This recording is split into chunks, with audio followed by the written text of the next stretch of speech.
অবৈধ সরকারের ৩০০ এমপির বিরুদ্ধে একাই লড়েছি। ডক্টর ইউনূসকে যে আহ্বান জানালেন গোলাম পরোয়ার। মার্কা এখন শুধু প্রতীক নয়, রাজনৈতিক বিনোদনের নতুন ব্র্যান্ড, বলছেন জিল্লুর রহমান। এবং সর্বশেষ জানাবো ২০১৮ সালের নির্বাচন নিয়ে একটি কমিশন গঠন করা দরকার, বলছেন মোস্তফা জামান। শুনছিলেন সংবাদ শিরোনাম, এবারে বিস্তারিত। ডক্টর ইউনূসকে যে আহ্বান জানালেন গোলাম পরোয়ার। অন্তর্বর্তীকালীন সরকারের প্রধান উপদেষ্টা ডক্টর মোহাম্মদ ইউনূসকে উদ্দেশ্য করে বাংলাদেশ জামাত ইসলামীর সেক্রেটারি জেনারেল অধ্যাপক মিয়া গোলাম পরোয়ার বলেছেন, আপনি নিরপেক্ষ থাকবেন। জাতির আশা আকাঙ্ক্ষা পূরণে আমরা আপনাকে সর্বাত্মক সহযোগিতা করব। নির্বাচনের আগে মৌলিক সংস্কারগুলো শেষ করতে হবে। তিনি বলেন, আত্মমানবতার সেবায় মানুষের কল্যাণে প্রত্যেককে নিয়োজিত থাকতে হবে। দুর্নীতি আর দুঃশাসন এবার জনগণ রুখে দেবে। এদেশের মানুষ অতীতে দিল্লির তাবেদারি মেনে নেয়নি, ভবিষ্যতেও মেনে নেবে না। মার্কা এখন শুধু প্রতীক নয়, রাজনৈতিক বিনোদনের নতুন ব্র্যান্ড, বলছেন জিল্লুর রহমান। বাংলাদেশের রাজনীতি একসময় ছিল আদর্শ মতবাদ আর সংগ্রামের। এখন যেন রাজনীতি হয়ে উঠেছে ব্র্যান্ডিংয়ের এক বিরাট মঞ্চ, যেখানে আদর্শের চেয়ে প্রতীকের সাউন্ড বেশি জরুরি। ঠিক যেমন সিনেমা হলের টয়লেট প্রক্ষালন কক্ষ থেকে ওয়াশরুমে হয়ে যায়, কারণ ওয়াশরুম শুনতে ভালো লাগে। রাজনীতির মাঝেও মার্কা এখন প্রতীক হয়ে উঠেছে, কারণ সম্ভবত শুনতে ভালো লাগে। তবে শুধু শোনার ভালো লাগাই নয়, প্রতীক হয়ে উঠেছে এক একটা রাজনৈতিক ব্র্যান্ড, যার পেছনে আছে স্ট্র্যাটেজি, মনস্তত্ত্ব আর গণমানুষকে প্রভাবিত করার নীরব যুদ্ধ। নিজের ইউটিউব চ্যানেলে এসব কথা বলেন টিভি উপস্থাপক ও সাংবাদিক জিল্লুর রহমান। তিনি বলেন, এই ব্র্যান্ড রাজনীতির তাজা উদাহরণ কাঁঠাল। এক কমিশনার প্রার্থী কাঁঠাল প্রতীক নিয়ে ঘরে ঘরে গিয়ে কাঁঠাল মুড়ি বিলি করলেন ভোটের সকালে। কাঁঠাল মুড়ি খেয়ে ভোটাররা গোপনে ভোট দিতে গেলেন আর জিতলেন সেই কাঁঠাল মার্কার প্রার্থী। নির্বাচনী রিটার্ন অন ইনভেস্টমেন্টস যদি মুড়ি কাঁঠালের মাধ্যমে হয়, তাহলে ব্র্যান্ডিং এর গুরুত্ব বুঝে নিতে হয় নতুন চোখে। হাতি মার্কা প্রার্থী তো আর সকাল সকাল কারো ঘরে হাতি পাঠাতে পারে না। ব্র্যান্ডিং এর হাওয়ায় এখন ঢেউ তুলছে শাপলা। জাতীয় নাগরিক পার্টি চাইছে জাতীয় ফুল শাপলাকে দলীয় প্রতীক হিসেবে সঙ্গে রেখেছে কলম ও মোবাইল, কিন্তু জনদেশকে আটকে আছে শুধুই শাপলায়। এজন্য প্রতীক নয়, রাজনীতির নতুন রঙিন ফুল। অথচ এই শাপলা নিয়ে আছে ইতিহাস, আছে বিতর্ক। জিল্লুর রহমান বলেন, একসময় মাহমুদুর রহমান মান্নার নাগরিক ঐক্য শাপলা চেয়েছিলেন, কিন্তু পায়নি। এখন এনসিপি চাইছে, তাই জোর আলোচনা। কেউ বলছেন এটা বিজেপির পদ্মফুল মার্কার অনুসরণ, কেউ বলছেন শাপলা তো জাতীয় ফুল। প্রতীকের এই লড়াই শুধু বাংলাদেশেই নয়, বিশ্বজুড়ে এক ধরনের পলিটিক্যাল ইকোনমি তৈরি করেছে। যুক্তরাষ্ট্রের রিপাবলিকানদের প্রতীক হাতি, ডেমোক্রেটদের গাধা। ইতিহাসে মজার হলো দুটোই এসেছে ব্যঙ্গচিত্র থেকে। এখন এই দুই প্রাণী বোঝার টানে, কিন্তু একসঙ্গে নির্বাচনও টানে।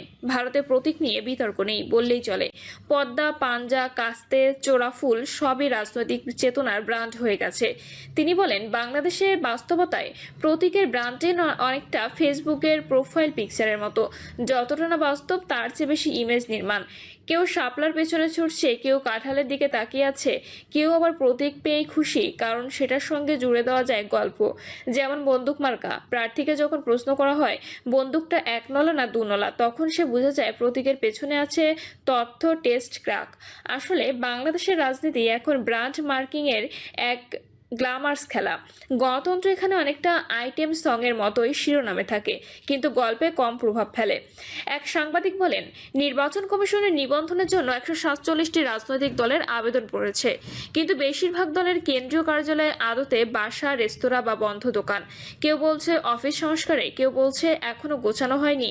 ভোটের মাঠে ঝড় তুলবে যেসব দল, তাদের চিহ্ন মেলে না বাস্তবে, শুধু পোস্টারে বা ফর্মে। একটি দলের অফিস, একটি অ্যাম্বুলেন্স পার্কিং দেখে বোঝা যায় নেতা এসছেন। আরেকটি দলের প্রধান কার্যালয় এখন 2 কক্ষের বাসায়, যেখানে পাশের রুমে থাকে ছেলে আর পুত্রবধূ। অনেকে রাজনৈতিক দলের নাম লেখালো, এখনো জানে না তাদের কমিটিতে কজন সদস্য, মহাসচিব কে, কিংবা দলীয় প্রতীক কি চাইছে তারা। তবুও সকলেই নিবন্ধন চায়, কারণ হয়তো মার্কা পেলে একদিন বিক্রি করা যাবে, অথবা শাপলা পেলে অন্তত চিংড়ি দিয়ে তরকারি রান্না করা যাবে। কেউ আবার এক ফ্ল্যাটের ভাড়া করা রুমে ব্যানার ঝুলিয়ে দলের অফিস চালাচ্ছেন। কেউ রেস্টুরেন্টের পাশে বসে রাজনীতির স্বপ্ন আঁকছেন। কেউ বলছেন এখন তো এনজিওর যুগ গেছে, রাজনীতির যুগ এসেছে। রাজনৈতিক দল খোলার হিড়িক পড়ে গেছে, যেমন একসময় পড়েছিল এনজিও খোলার। অনেকটা একটা দল খুলে ফেলি ভাবনায় যারা রাজনৈতিক দল গঠন করছেন, তারা আসলে ভোটের বাজারে নিজস্ব ব্র্যান্ড ব্র্যান্ডিং গড়ে তুলতে চাইছেন।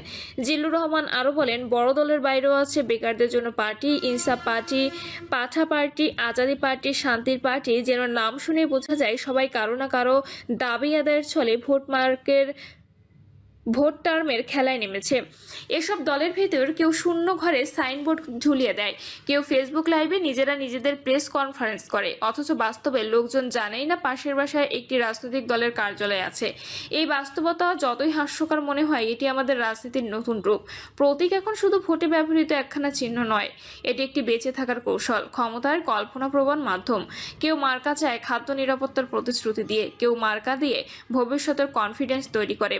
মার্কা এখন শুধু প্রতীক নয়, এটি রাজনৈতিক বিনোদনের নতুন ব্র্যান্ড। এটি এমন এক চাবিকাঠি যার মাধ্যমে অনেকেই ঢুকতে চান রাজনীতির ফ্ল্যাটে, যদিও সেই ফ্ল্যাটে এখন জানালা নেই। মার্কা ছাড়া দল এখনো দল হয়ে ওঠে না, আর প্রতীক পেলে যেন জার্সি পেয়ে যায় খেলোয়াড়, কিন্তু মাঠ কোথায় সেটি এখন সবচেয়ে বড় প্রশ্ন। তিনি বলেন, নির্বাচনের দামামা বাড়ছে, শাপলা, কাঁঠাল, কলম, মোবাইল, বন্দুক সব ব্র্যান্ডিং প্রস্তুত। তবে একটা সতর্কতা থেকে যায়, মার্কা দিয়ে শুরু হলেও শেষটা যেন শুধু প্রতীকে না আটকে যায়।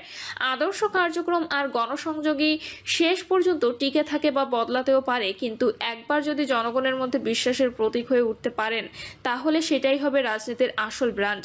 এখন দেখা যাক কে কতটা সফল হয় এই মার্কা যুদ্ধে। 2018 সালের নির্বাচন নিয়ে একটি কমিশন গঠন করা দরকার, বলছেন মোস্তফা কামাল। 2018 সালে নির্বাচন আয়োজনে যারা সম্পৃক্ত ছিলেন তাদেরকে চিহ্নিত করে আইনের আওতায় আনার জন্য একটি কমিশন গঠন করার দাবি জানিয়েছেন ঢাকা মহানগর উত্তর বিএনপির সদস্য সচিব মোস্তফা জামান।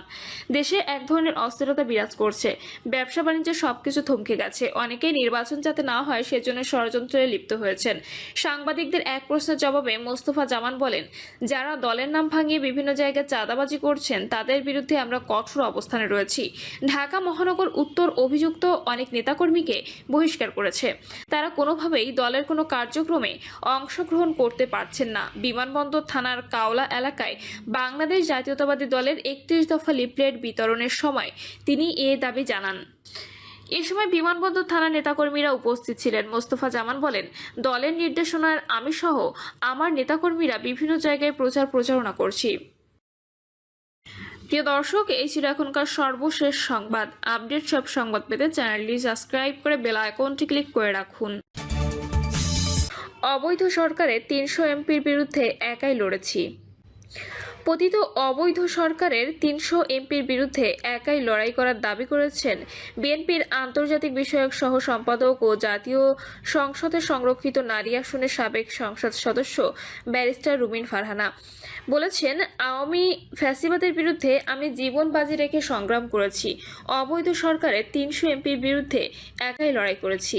ব্যারিস্টার রুমিন বলেন, আওয়ামী লীগের বিরুদ্ধে রাজপথে ভূমিকা রেখেছি, সুতরাং দেশ ও জাতির প্রতি আমার সেলফ কমিটমেন্ট রয়েছে। দলীয় মনোনয়ন পেয়ে নির্বাচিত হলে সরাইল আশুগঞ্জকে মনের মতো করে সাজাবো, জনগণের কাঙ্ক্ষিত উন্নয়নে ভূমিকা রাখবো।